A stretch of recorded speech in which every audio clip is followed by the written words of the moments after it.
Alrighty, so welcome back. This is another episode of Hashtag the PhD Life. Today I'm going to be discussing and telling you all about just a few of the apps that have helped me along my PhD journey.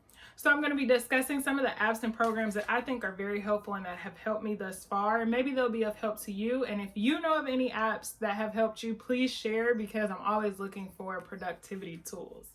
Okay. So the first app that I want to tell you about app/website is canva.com. Now, many people use Canva for a variety of reasons, and some use it for flyers, brochures, business cards, etc. But what I use Canva for as it relates to my PhD program was for my recruitment flyer. So I used Canva to make my recruitment flyer, and it was extremely easy because Canva is such an easy tool to use. And I think having an eye-catching and an eye-popping recruitment flyer for your study, particularly if you're doing qualitative research, even quantitative research, if you're doing research period, to have a great eye-popping, eye-catching recruitment flyer is the first step to getting a lot of participants. And I can say that from making my flyer on Canva and as I posted it around campus, once I started to get participants, many people told me like, oh yeah, I saw that flyer. So shout out to Canva because they are a great tool to use. I'm also thinking about crafting my own personal business cards for myself on Canva because that is also a great tool. They'll print them for you for a fairly decent price. So Canva, make sure you guys look them up and use it. I used both the app and the website. The website is far more intuitive as far as just having more functions that the app can't really provide because you are on a device. So my recommendation is to for sure use it on a laptop or desktop. Another app that I came across when I was actually in my master's program, I don't even remember how I came across this app, but it's called Double Pane. Double pane, like having two windows, and that's essentially what it is. So when you're doing your work, you're able to have two adjacent windows that are the same size so that you don't have to resize them yourself.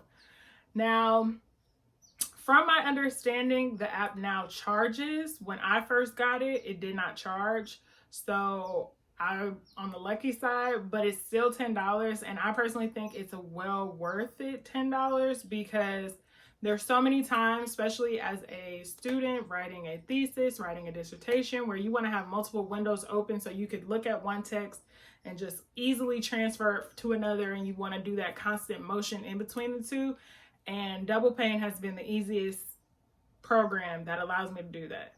So yes, I will recommend it. I understand if you don't want to pay the $10 for it because it is a simple task that you could do yourself, but I like it, but I also got it for free, so that kind of changes things.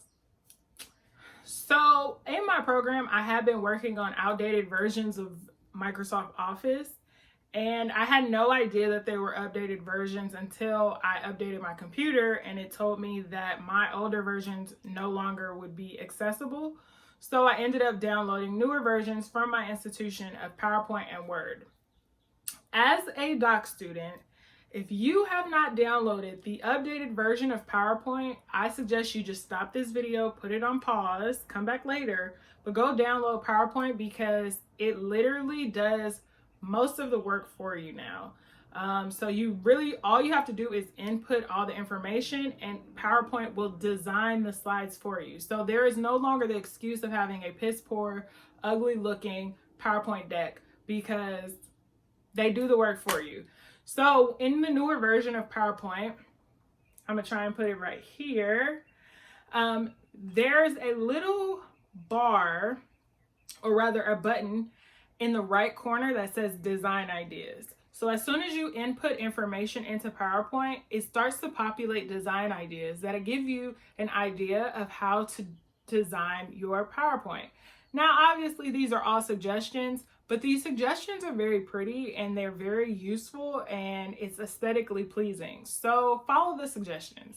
It takes away a lot of time of having to click and drag and do the transparency and all those other little minute tasks that it took to make a pretty looking deck. It eliminates all that time. So if you have not downloaded the new version of PowerPoint, do so. Obviously, PowerPoint is a staple for any doc student, as well as Microsoft Word. Track changes is very important, so make sure you have those updated versions. So what I normally do, especially when typing work, is that I use Google Docs. And so if you're not using Google Docs or any of the other Google Suite apps, I don't know why. Google Docs is great because it auto saves. It has everything accessible when I'm on various devices, so that works. However, as a doc student, we know that we have to write, well, specifically for education, you have to write in APA style, and Google Docs is I'm gonna say yet because I can foresee this coming, but I haven't seen it, and maybe I'm wrong, but it's not very APA friendly. So you always have to transfer back to Word. But Google Docs is where I start everything and work everything before I have to finalize, which then I take it to Word, finalize it, and then send it out. So I start on Google Docs, transfer to Word. I love Google Docs because I can access it anywhere, and it's awesome. I used to be a fan of Google Slides until I upgraded to the new PowerPoint. So it's only PowerPoint from here on out.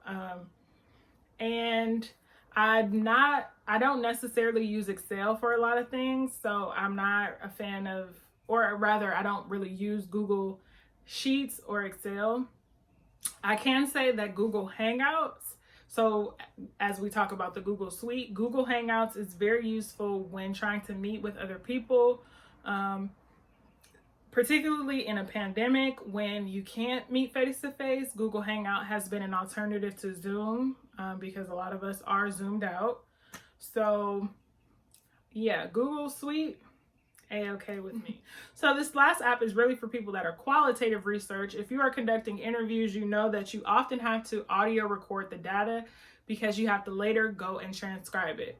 So I was introduced to this app not too long ago by some of my peers. It is called Otter. Otter literally does the audio recording and the transcribing for you so that all you have to do is just go through and clean it up. Now, it doesn't have a very high accuracy rate when there are multiple voices, but it does pick up a lot of things. So here I'll demonstrate. Hey, it's Candace. I am doing a discussion about PhDLife. Thanks. And so as you see, it literally will hear the speaker talking, transcribe it for you, give you a timestamp and everything. This app has been a lifesaver for me because, as we all know, especially qualitative researchers, that transcription and transcription services are very time consuming and expensive. So this really cuts out a lot of the time that it takes to go through. Now, don't get me wrong, when I am transcribing the interviews, for every about 2 minutes, it takes me like 20 minutes to just clean it up. But imagine what it would be like paying that if I was outsourcing. Many of my interviews are averaging around 2 hours. And so if we're looking at 2 hours, they're probably like $60 to $80 a minute.